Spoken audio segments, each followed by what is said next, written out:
We just finished reviewing the Vivo X Note a few days ago. The X80 series was released.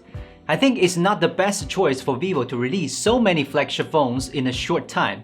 But anyway, since they have released new phones, we have to make videos for you guys. Today we bring you the unboxing and a quick review video of Vivo's flagship camera phone for the first half of the year, the Vivo X80 Pro. The box for the X80 Pro is a bit smaller and thinner compared to both the previous X80 Pro Plus and X Note. Putting the phone aside, we didn't see any wired headphones. It seems Vivo has also learned how to be more environmentally friendly, but still gave a very good looking phone case. The instruction and UV protection stickers are also available. This time the charger is 80 watt and support PD 65 watts, with the dual Type-C charging cable can be your travel charger. More than other brands, we have always thought that Vivo designs beautiful phones, but the X80 Pro is an exception. If the rectangular plus round design is acceptable to me, the periscopic telephoto lens outside the round is not acceptable to me. I can understand because the micro gimbal is too big, so the telephoto cannot be placed next to the portrait camera. But I just don't like the awkward design.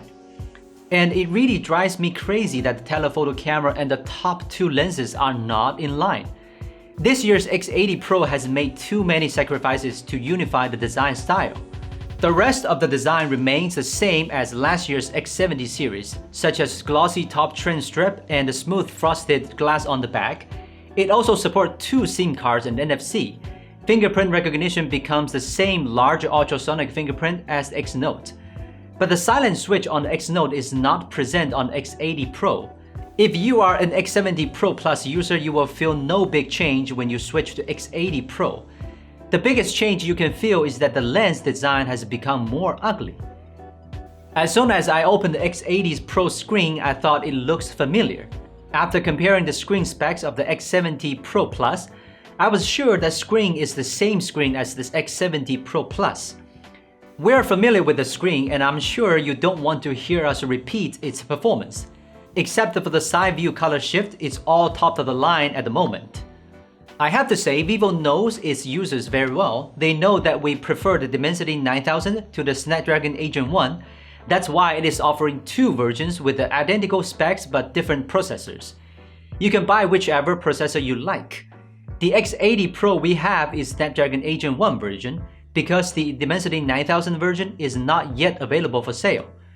We're already familiar with the benchmark performance of Snapdragon 8gen 1, so you can take a look at the table to get an idea. The game performance will simply run PUBG and Genshin. Maybe the Snapdragon 8gen 1 performance is too bad, or maybe Vivo just trying to protect your hands from getting burned. As usual, the performance is just mediocre. If you want a phone with good gaming performance, the X80 Pro is definitely not the best choice. The 4 lenses on the X80 Pro are a 50 megapixel main camera, a 48 megapixel ultra-wide angle camera, a 12 megapixel portrait camera, and an 8 megapixel telephoto camera. The main camera added glass lenses. The macro gimbal of the ultra-wide angle camera has also been replaced with the portrait camera. This time, the V1 chip of X80 Pro was updated to V1 Plus chip. Because the other lenses have not changed much, so we mainly talk about this micro gimbal portrait lens. Honestly, the closest focusing distance of the lens is a bit too far, and it often fails to focus for daily shooting. Sometimes there's an inexplicable shaking problem, and the probability of this bug is quite high. The micro gimbal is actually better for video recording, but you cannot record 4K and 60 FPS video with this lens.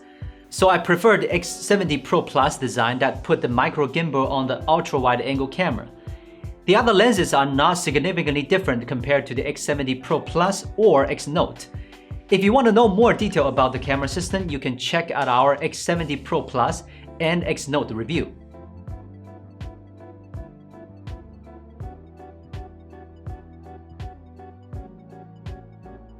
For some reason, we cannot find the official Note app in our X80 Pro, nor can I search for it in the Vivo App Store. So I have to use a third-party app if I want to take notes. How to use the IR remote control of the Origin OS is hard to find. If you want to use IR remote but don't want to use it, I'll teach you.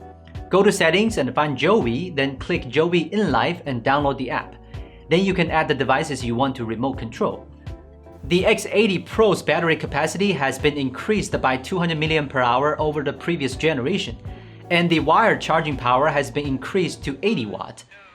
However, the compatibility of charging protocols is still not good.